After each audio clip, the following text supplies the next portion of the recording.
gentlemen, we are back with the CEIPI IP business talks. And today, as already announced this morning, with this little licensing engine, we talk about licenses, and not just in general as an instrument or tool. I think that is well known. When we talk about Thomas, and Thomas is for a longer time already IP subject matter expert at the IP Business Academy, we talk with Thomas always about these very specific aspect of the controlling of licensing compliance, and that has good reasons, because we can say that's basically the execution of the whole thing. So here really the business comes into play. So it's not anymore a contract per se. It is really the question how the contract with the business interacts. Thomas, thank you very much for being again with us. Would you start maybe?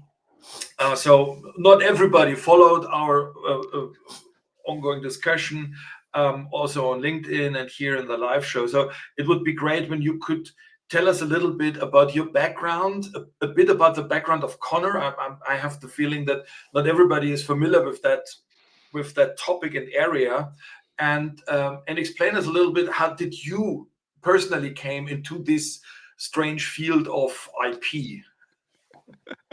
Absolutely, yeah. And thanks for having me, and it's a pleasure to be here again for the second time.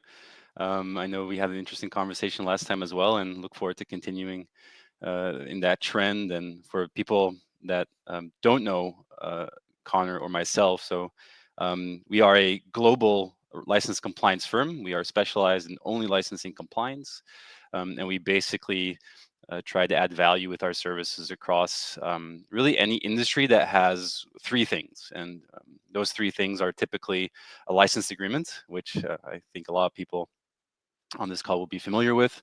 The second thing that is often good to have is revenue, licensing revenue itself through royalty generation. And then the third thing is an audit right within that contract.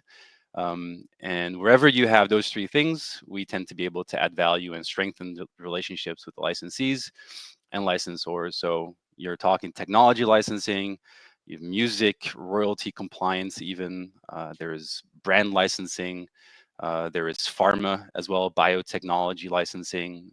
So running royalty rates across license agreements, that's typically where we try to add value. We're everywhere in the world. We're a global firm, and that's kind of what differentiates us. We like to talk the language, both literally and figuratively, that the licensees speak. Those cultural nuances often really help in making sure that the relationships are intact, even when the royalty audit is performed. And apart from that, myself, I've been with the firm now for 6 years, I think, coming up, and I was at Deloitte before this, where I basically did the same thing, contract compliance in Brussels. And the reason why I chose this profession is, obviously, Alex, was a childhood dream of mine to become a royalty auditor. So it's the first thing I said, first words out of my mouth. No, I don't believe you. all joking aside, I grew up traveling, and I just wanted to find a job that kind of fit. So I literally, kind of went with a profession that was both in the professional context and the travel context. So that's the short of it. Yeah.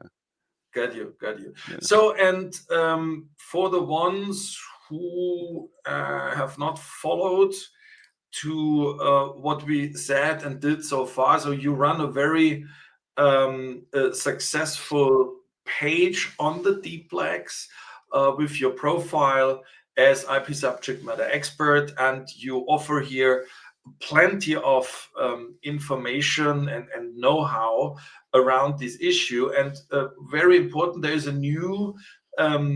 is now a new service from your side, and this comes here, so that you made a new white paper available. So tell us, what's about this white paper? What are you explaining there, and what is important about that?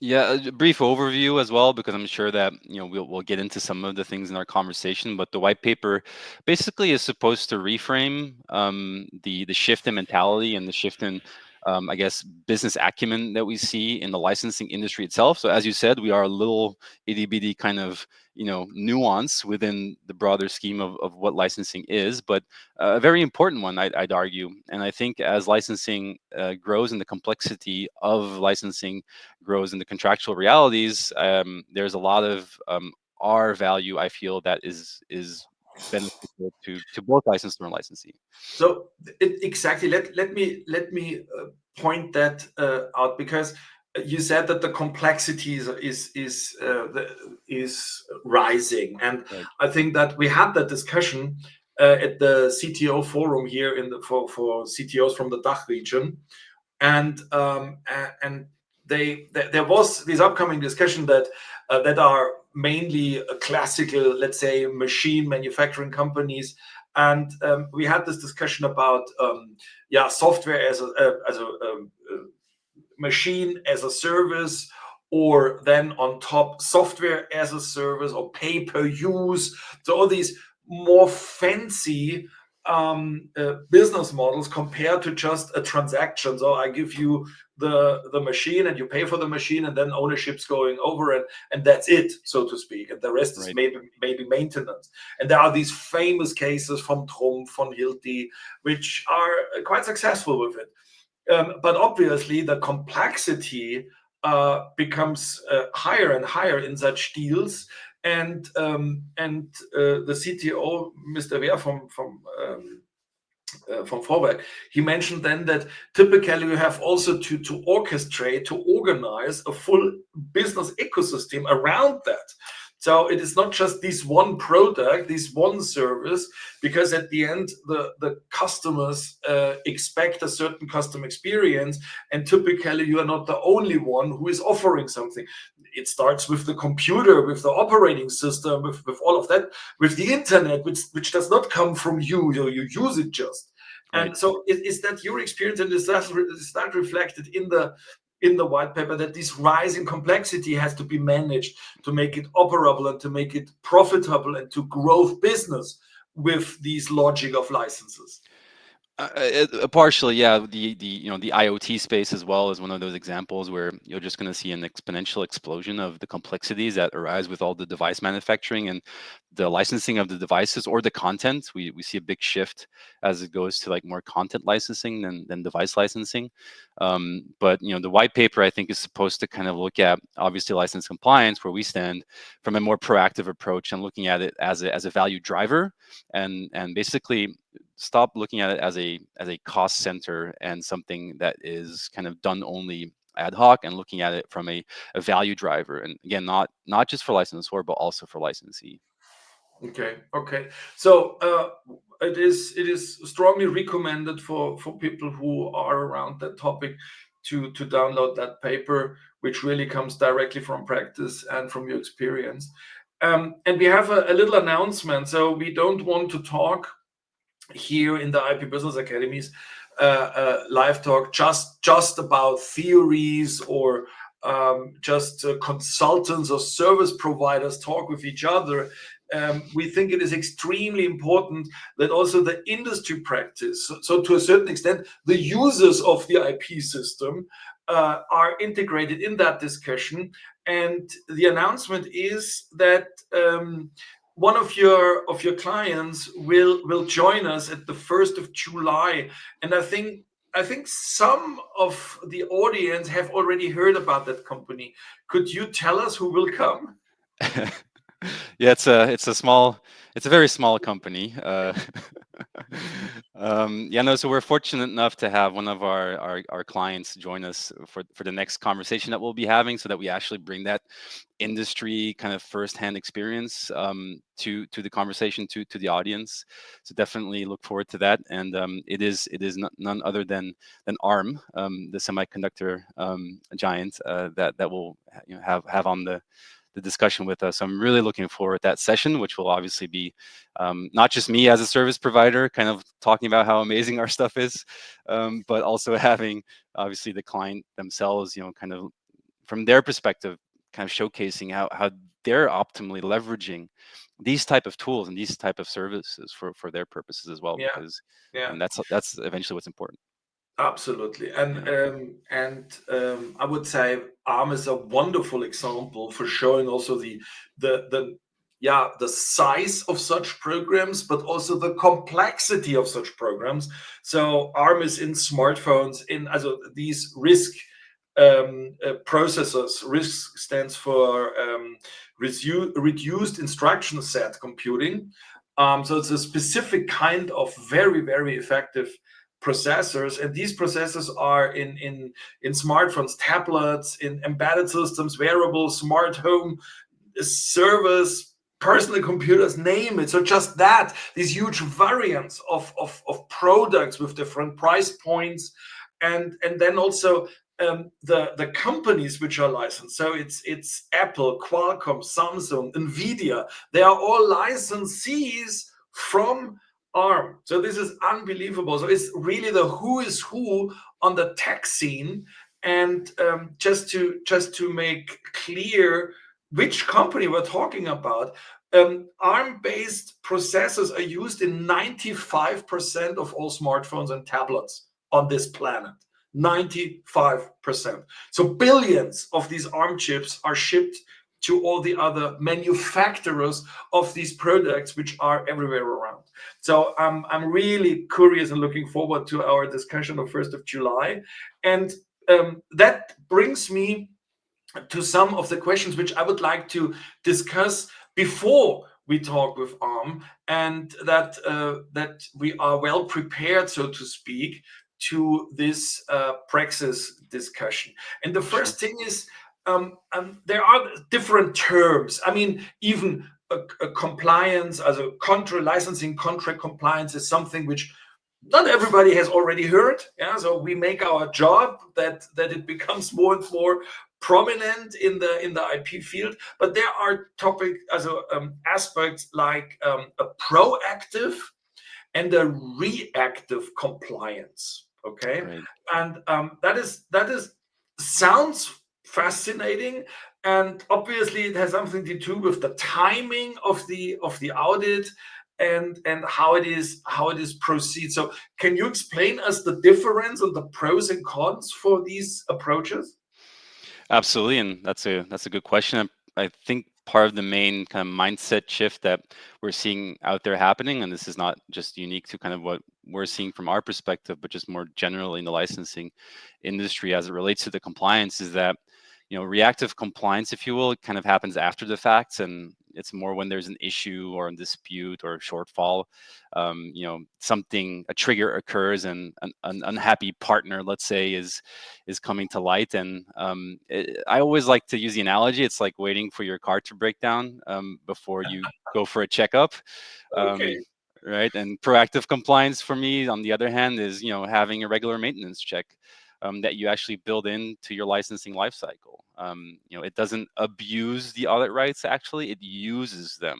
It makes sure that you look at performance indicators, and you risk score your licensees as well, to make sure that you're actually doing it like tailored and fit for purpose, so that you're not overbearing any of your partners, and you use it more strategically.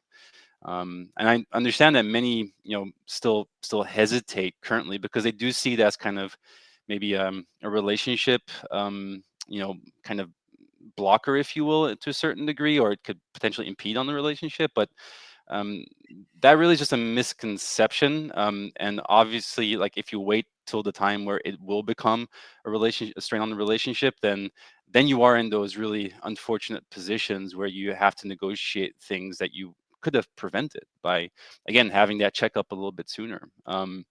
And the data shows it, right? So 85% of all audits, that not only we but the industry that we operate in have conducted, have variances in their royalty payments. And again, I'm not even discussing good faith, bad faith. That's really irrelevant, because we operate always that licensees operating in good faith. And 85% is quite the staggering number. And Yeah, of yeah. those, also 25% have a variance of over 100% of their actually reported revenue. So I think the data kind of speaks for itself there. Yeah, yeah. So what I understand is these proactive things. So you said maintenance. So it has, so it is an integrative part of the business. So that's my understanding. That means when I want to run the thing and I want to to have a forward-looking, a management business orientated way to integrate this licensing in my business, then I have to do it as like a maintenance, like a continuous controlling whether everything works smooth. And again, when we see how complex these things can become and how big, I mean, when you run that whatever 12 months before you have the next audit, that can make things extremely complicated to find out what's wrong here. So as a Right. continuous activity, for me, that makes absolutely sense. And that there is not a, that is no accident, nothing has to happen. Simply make sure that all the decisions through the months are fine, and that are so dynamic environments that obviously we have every week, every month, we have business decisions, and it is necessary to keep track whether this is aligned with the fundamentals of the business. And this is typically that you get the license to use that technology and to integrate it in your products. Right. Yeah, no, absolutely. And proactive compliance isn't about the control. It's about visibility. And I always like to say that without it, you're kind of licensing in the dark to a certain degree, because licensees have their, as you said, their day-to-day. Licensors have their day-to-day. They have to invest into, kind of making sure that those licenses and the IP is even, more value adding to the licensees. So a successful licensee is a successful licensor. However, often after the agreements have been signed, and nota bene, a lot of time is spent into these agreements and these contracts. A lot of blood, sweat, and tears goes into these things, and it almost feels unfortunate that you would not follow up on that reality and have just a due diligence check to make sure that the licensees are aware of what that their understanding is in line with how the spirit of the agreement was initially agreed upon. So it not only leads to, I guess, the right revenue allocated in the right place ultimately, but it also leads to often more clarity around reporting standards that need to be adopted.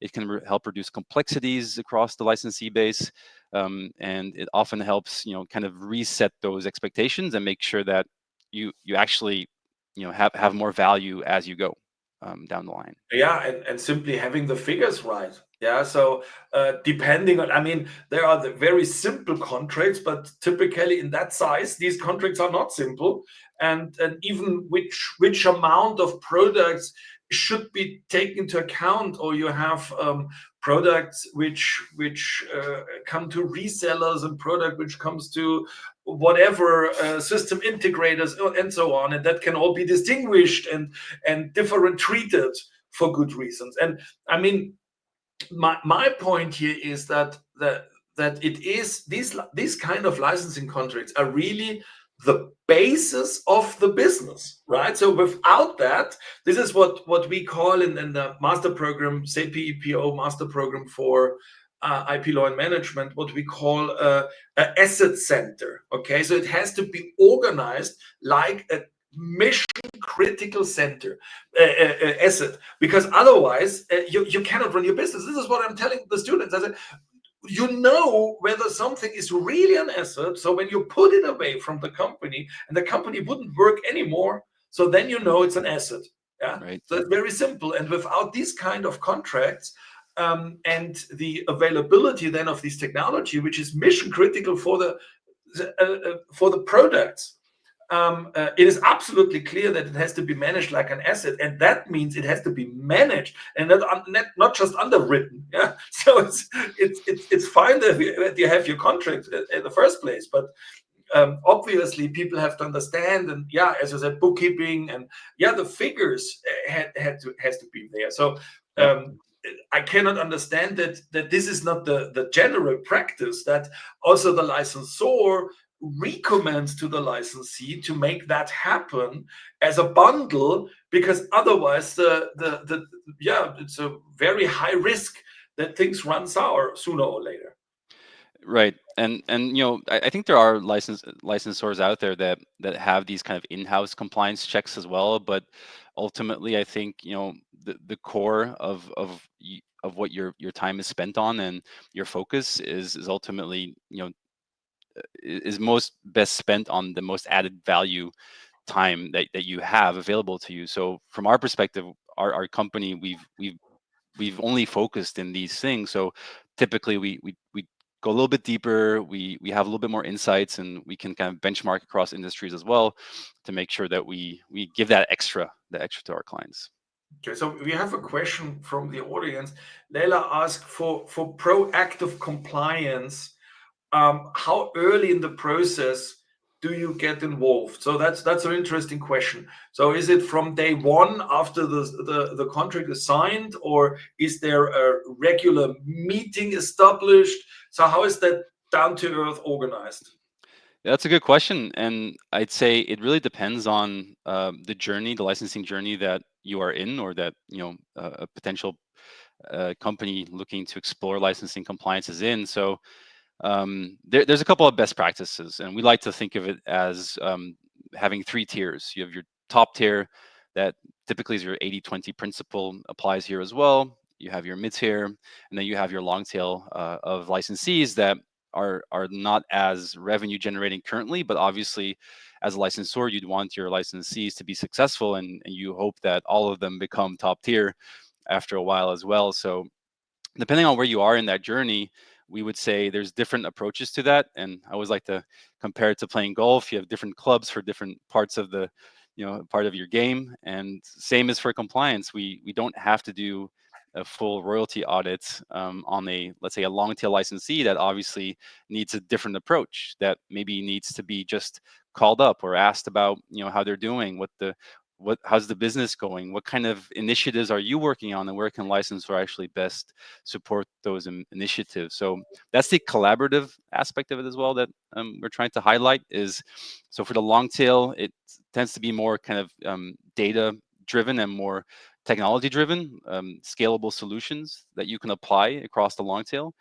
For the mid tier, we tend to see best practices more in the run of the mill royalty audits, where we can go a little bit deeper and have those conversations, maybe a desk review first, so that it's not too imposing on the licensees' businesses, so that we actually capture the right data for the purpose of where they are in their journey. And then you have the top tier where obviously clients will have their very strong relationships with, and there we advise maybe every 3 to 5 years to just perform a royalty audit basically. Okay, so what I learned is that obviously also the intentional economy takes into account here. So this is when you say we have the long tail and the short tail. So obviously there are some companies which really have the major contribution to the whole business. It's like the value of patents or whatever. It's always the same in the intentional economy. And then you have the long tail with many companies which do not so much contributing to the revenue or growth of the licensor. But hopefully they will at some point. And Yeah, absolutely. being a licensor that is tuned in to even that long tail, it just enables more data for you and insights to help them out to become that next top tier player. Yeah, and obviously they license the same technology, so they have also um, comparables and understanding. So we decided now that we switch to HubSpot and go away from Salesforce simply because HubSpot delivers us a community Mm. around these software, and that has a value per se. And interesting enough, that happened never for Salesforce, and that is for me exactly one of these additional aspects why it makes sense to become a part of such licensing programs, that you have peers and you can learn from each other, and you don't have to see it as a zero-sum game in competition. Now, Absolutely. Amele, one of our ambassadors, she has a very good question. Thank you, Amele. We make the white paper available. It is already available on the Dplex, and but we give you the link to the white paper on this Deep Lake page. After the live show, we write it in the chat, and then you get access to it. Okay, so Thomas, I have heard that from you many times, but I would like to understand it a bit better. So when people hear compliance and controlling, they think about policing. Yeah, so Right. they're policing even. So somebody comes in and say, okay, now make your books open, and I want to get here every kind of data and control and whatever. So and you say that you say that again and again, and I can really understand that, but I think it should be discussed a bit. And you say a relationship centric approach Yep. makes much more sense when it comes to compliance, simply because there is no black and white. The world is gray and is complex, and it is nobody's fault, or as you said, bad faith, for being not compliant. That is not these intentionally behavior to hide something. So it's simply that uh, due to the complexity and to the dynamic environment, that can relatively easily happen, and also that the companies learn, and maybe the contract was done 2 years ago, and meanwhile we have also a learning curve and we know things better, and that is, I think, your point when you say these relationship orientated approach makes much more sense, that both sides, in this case a licensor and licensee, should understand each other and should do the best to improve the business for both. And could you explain us a little bit how that is implemented really down to earth, and in a day-to-day practice? Yeah, absolutely. And you raise an interesting point, and I think it mostly has to do with how it's framed. So if a licensor approaches it as a best practice and approaches it as framing it that this is going to be happening, and this is just something we do because we care about the relationship, and you frame it that way from the get-go, then there is going to be no concern when, let's say the audit is kicked off. If you, however, approach this as a purely reactive kind of tool, if you will, then I can understand that licensees will maybe be concerned, or have their objections, because like, why now? You normally never do this, and why are you choosing to audit this now versus before? So not that we're not able to answer those questions, it's just that the framing there starts from the beginning. So if you see, and we also see audits not as kind of like refereeing, to use another analogy. We see it more as like coaching, if you will, and making sure that the playing field is leveled there, and to unlock more performance, hopefully through our audit reports. There's no CFO in the world that goes through a financial audit and is assumed of wrongdoing, right? That's not a reality. That's not why audits are done. It's part of governance, and it's about framing that as a value add, as a relationship aspect as well. So clarity, not suspicion, sharing scope, being completely transparent with the methodology, walking through the expectations from day one, typically lowers the temperature with between, should there be a concern, obviously. And we do this more than 100 times per year, quite successfully, and all our clients still have really good relationships with their licensees. So just from an experience perspective, we can attest to the fact that it really doesn't harm. It actually strengthens those relationships, and it actually allows for those collaborative moments where you can look at, hey, even if there's overpayments done by the licensee, for example, like, you wouldn't want that to be consistently happening. You would want your licensee to be able to have their budget allocated to their core and their focus. So it's making sure that, I guess, those operational inefficiencies, and the financial discipline as well is tightened basically throughout. That's kind of the mindset that we try to also talk to licensees through. I don't know if that makes sense. Yeah, so I like really this picture of a coaching relationship. Yeah, because Yeah.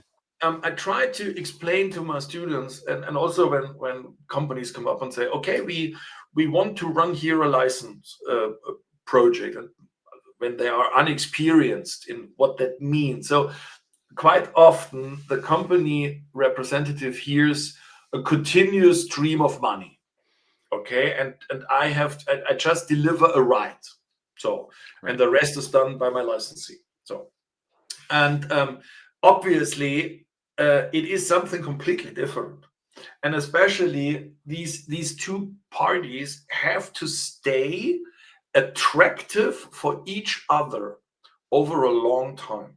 Right. And that simply this is a relationship. It is one.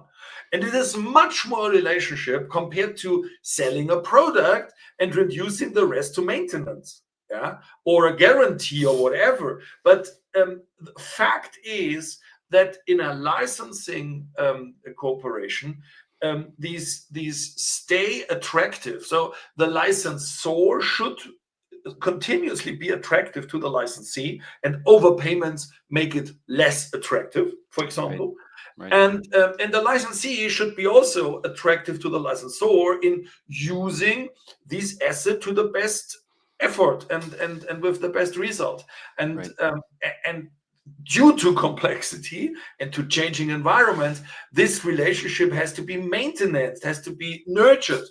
And that's why I'm like so much this picture analogy of a coaching situation, because I can, because you learn things from the licensees which are important for the licensors to become more attractive, and you can explain to the licensor why certain expectations are making them not more attractive to the licensee and the other way around. So that's really this kind of exchange which is so important, because it is an ongoing relationship or not just a transaction which is gone. Right. Yeah. It is a two-way street ultimately, as you said, and transparency really, I feel, is the currency here. And not that transparency from an internal sharing confidential information, because that's why we are a CPA firm, because we know how to handle confidential information and we know what we can and cannot share from a third party perspective. But ultimately, you can, if you just look at it from a day-to-day practical perspective, where the contract is signed, people go about their own business, and then ultimately what happens is people get promoted or people leave, and maybe the handover of what the contract represents isn't done Yeah, exactly with the diligence that it should have, because again, we have our own priorities, and it's not necessarily done from bad faith, but just because we want to make sure that we're running our businesses properly. So it often happens that we come in and we actually have open dialogue with the licensees, and they'll mention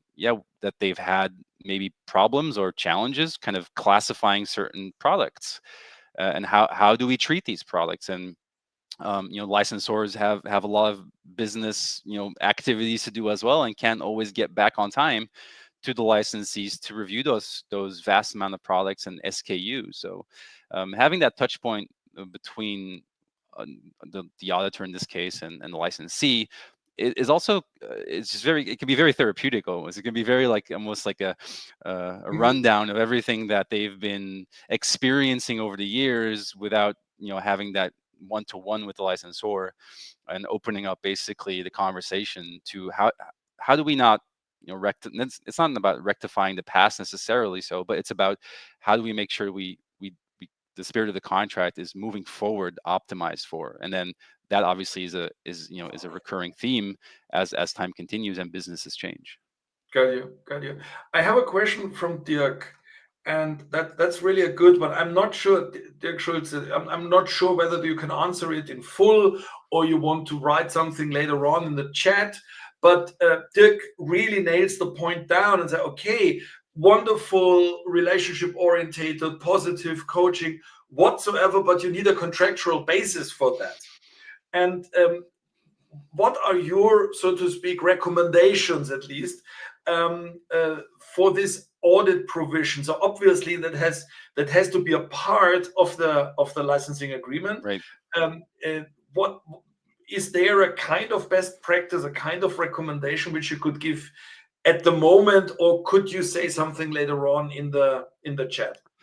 It's a very good question, and it's one that we often get, and one of the clauses that we read the most as well, because Yeah, obviously. it defines if we are even able to do the work in the first place, of course. So I can definitely give more insights, for Dirk, if it's specific to a specific industry or something, because it does change a little bit per industry, and per I guess, rights that an auditor would need to be able to perform their duties. But there are kind of like boilerplates that I can speak to now a little bit, that just defines, the auditor should be kind of reasonably cooperated with. Obviously, this should be done within the business hours of the licensee. The auditor also should schedule around these things with Okay. licensee as flexibly as possible. I mean, that's just something we do regardless, and not something that needs to be in the audit clause itself. But then also having the ability to request for data and information that pertains to the ability of the auditor to assess the accuracy and the completeness of the royalty reporting. Mhm. That's kind of the most generic.